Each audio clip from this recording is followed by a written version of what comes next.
Hi guys, I'm Dorothy Tam. So this is my first video of BCM215. My topic is about why Animal Crossing is so popular suddenly. So first, let's talk about the game media test.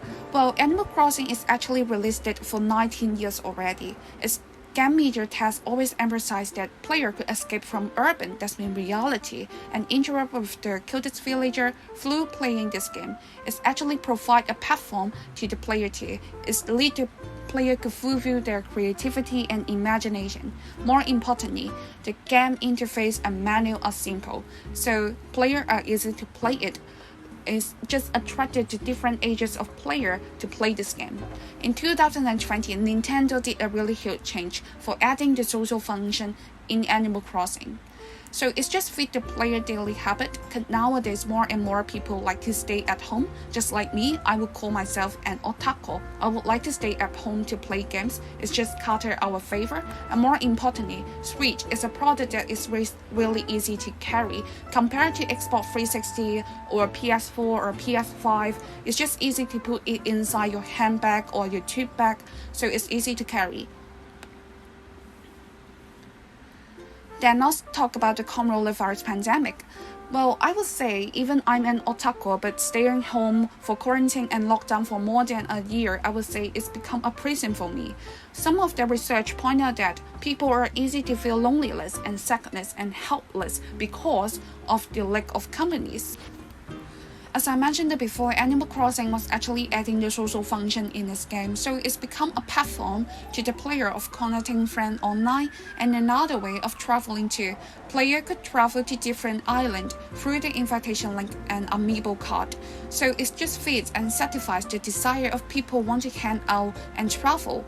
More importantly, it's another way of avoid getting infected by the virus too. People could stay at home, no need to go outside, so it just fits the state safe policy too. And let's talk about the media. So you will find out that Nintendo will actually upload their advertisement to different social media platforms just like Twitter, YouTube, and Facebook, etc. Please look at the bottom. You could see that Nintendo will film different advertisement for different countries. Like in UK, they actually filmed an advertisement that is about how players keep their friendship under the lockdown through playing Animal Crossing. And the advertising in Asia, they just invited the most famous Japanese actress. So at the same time, it's just catered the player favorite. No matter have you ever played this game, you will feel the sense of belonging through this advertising. And more importantly, other brand is using Animal Crossing as a promotion tool too, such as KFC, 譚仔三哥, the brand that's very familiar to Hong Kong. They are using Animal Crossing, their invitation link, to post on Facebook and invite other player or public to visit their island. And the last would be the merge. Actually, Nintendo would have a lot of self-product, even work with other famous brands too, such as they just cooperate with the ColourPop, the most famous brand in the United States. So that's more and more people knows Animal Crossing through their brand. So here's the references. Hi guys, I'm Dorothy Tam. So this is my last video of BCM215 digital artifact. So my short video is about the horrible ideologies behind Animal Crossing. Have you guys ever found out that Animal Crossing is actually sending out an ideology of capitalism to us? Well, according to a book, Capitalism, A Short Introduction, is saying that capitalism is an economic system in which private individuals or business own capital goods. The production of goods and services is based on supply and demand in the general market. Well, that would be the most basic meaning of capitalism, but today I'm going to put the main focus on one of the famous economic books, The Theory of the Leisure Class, which is written by Florestan Faivelin in 1899. It is a book that has social critical of conspicuous consumption, and Faivelin have also criticized it. People always consumption before production. If you played the Animal Crossing before, you guys would know that you had to lend money when you first arrived at the island, or else you won't have enough money to decorate your own island and finish the mission that the villager gave it to you.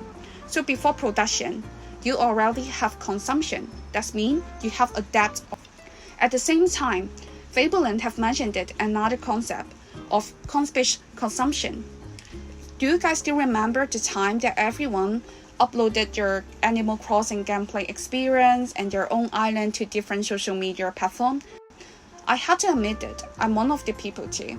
At that time, I loved to upload my own island to Instagram. I love to receive compliment and like from my friends. So it is kind of like a build-up of my self-identity too. At the same time, more and more players just like me who want their island to look more outstanding. So what can we do? We could to lend more money so that we could add more decoration in our own island.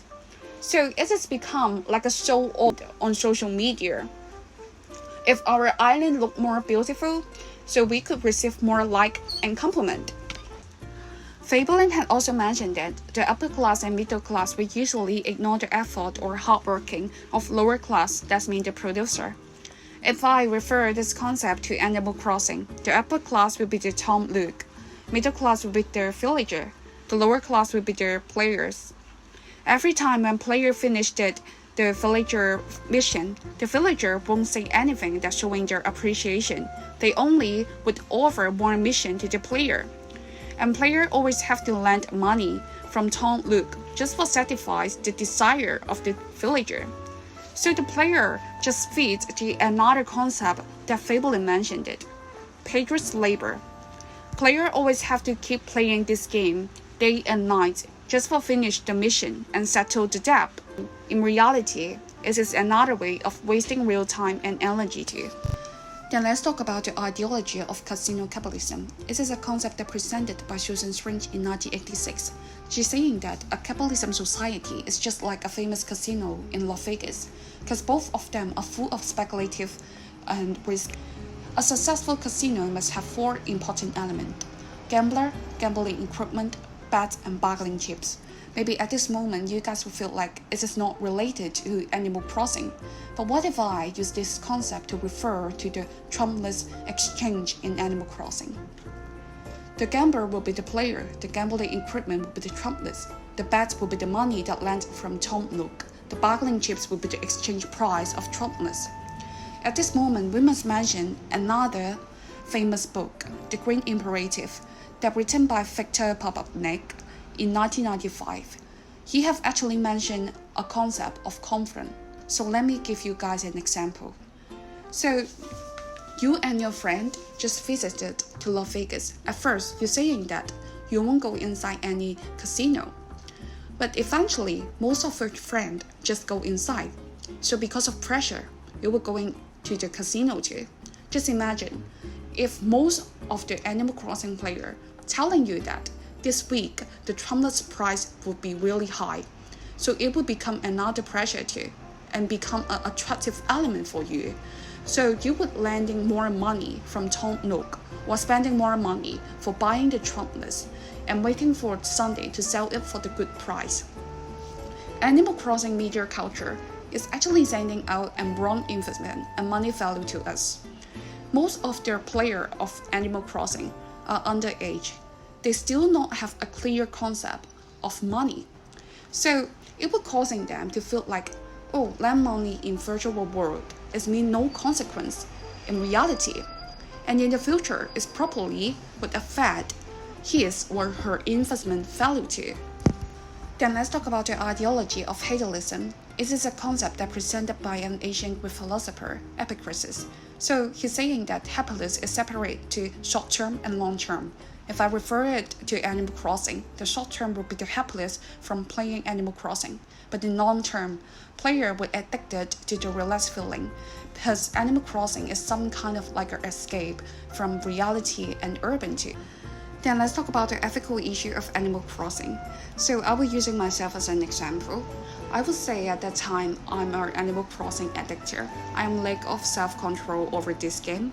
Well, for some article, it's pointed out that Animal Crossing allowed the player to live a calm and daily life, while most of the player may not be able to live as leisurely in real life. So it's become an attractive element and even becomes a way for player to escape reality. And its media tests, paratests, and media culture is causing me to spend too much time and effort on Animal Crossing. Probably a day I could spend 8 to 9 hours. How crazy is it? and I become more emotional because of the trumpless exchange. Sometimes I would get really furious if I can't sell it for a good price. And it will bring another ethical issue too, make bullying become reasonable. Some of the villagers maybe not have a good looking, and some player just uploaded some YouTube video or writing some blog to teaching that the other player how to kicking out this kind of character outside their village. So some of their players are underage. Probably they will mess up with reality and virtual world. Probably they will feel like bullying is acceptable in reality because they do the same thing in the virtual world. And here are some suggestions to the people who are over addicted to Animal Crossing. First, set time limit for play and stick to it. Then keep gaming device out of the bedroom so you won't play overnight. And do other activity every day, including exercise or reading. Just put your focus on other activity. At the same time, this will lower the health risk of sitting and playing for long stretches of time too. Because I know that this video have lots of technical terms, so I also provide some Chinese meaning too. And here's the references. So thank you for watching this video.